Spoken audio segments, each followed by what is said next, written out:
Update muna nga tayo sa naging laban ng Gilas Pilipinas kontra nga sa New Zealand. Sa FIBA Asia Cup qualifiers, ang Pilipinas nga ay talaga namang literal na ginulat ang New Zealand at nakagawa tayo ng history dahil for the first time in 8 years nagawa nating talunin ang New Zealand at maganda ang ipinakitang performance ni Kai Sotto at gayon na rin ni Scotty Thompson. Ngunit bago yan, pakipindot naman ang like, subscribe at ang notification bell para updated ka sa lahat ng aking ina-upload. At kung gusto mong magpa-member sa aking channel ay pindutin mo lamang ang join at automatic ka na sa mga shoutout. Nagkaharap na nga kanina ang Gilas Pilipinas at ang New Zealand sa FIBA Asia Cup qualifiers at marami nga ang kinakabahan dahil alam naman nating lahat kung gaano kagaling itong New Zealand at for the record 8 years nang hindi pa natatalo ng Pilipinas ang New Zealand, kaya naman kabado ang lahat. Ngunit ang Gilas Pilipinas sa tulong ni Coach Tim Cone at sa kanyang magandang team chemistry at sa kanyang game plan na triangle ay ipinakita ng Gilas Pilipinas ang kanilang lakas at bangis at ginulat nga ang New Zealand sa tulong na rin ni Kai Sotto na talaga namang naghalimaw ng todo. First quarter pa nga lang ay halos dikit ang laban at marami ang kinakabahan dahil may shooter ang New Zealand na si Corey Webster na lahat ata ng tinitira sa labas ay pumapasok. Ngunit ang Pilipinas ay hindi nga nagpapadaig dahil napakaganda ng team chemistry at ang lahat ng player ng Gilas Pilipinas ay gumagawa team effort nga.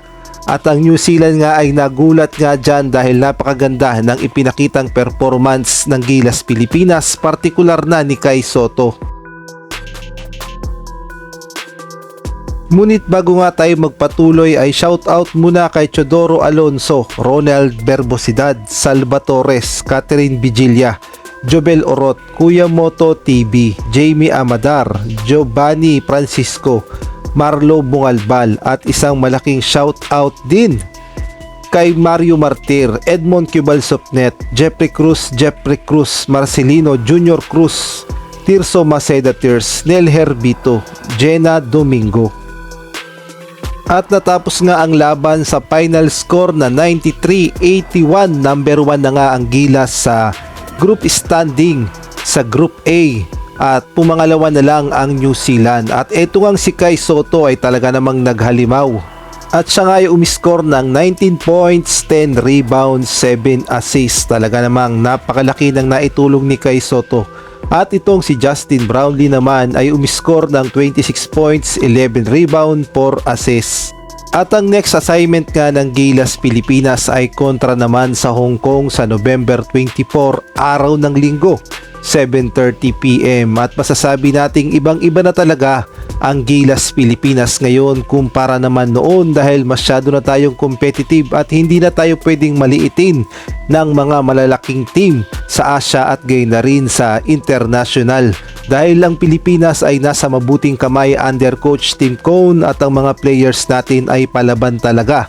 Kaya naman ginulat natin ang New Zealand at sinira natin ang sumpa na 8 taon na lagi na lang tayong tinatalo ng New Zealand. At kung kayo ang tatanungin, ano ang masasabi nyo sa performance ng Gilas Pilipinas, maaari kayong magbigay ng komento sa comment section. Naghahanap ka ba ng perfect place upang ikaw ay makapag-relax o kaya naman makapag-celebrate ng mga event o makapag-unwind? Well, dito ka na sa Aces Private Resort in Pampanga. Experience the luxurious and aesthetic modern private resort with Mount Arayat view. Located at Purok Tribical, Mabalacat City, Pampanga. For reservation, please call or message the Facebook page of Aces Private Resort with cellphone number 0976-000-1204. Book now to get a 30% discount, limited slot only.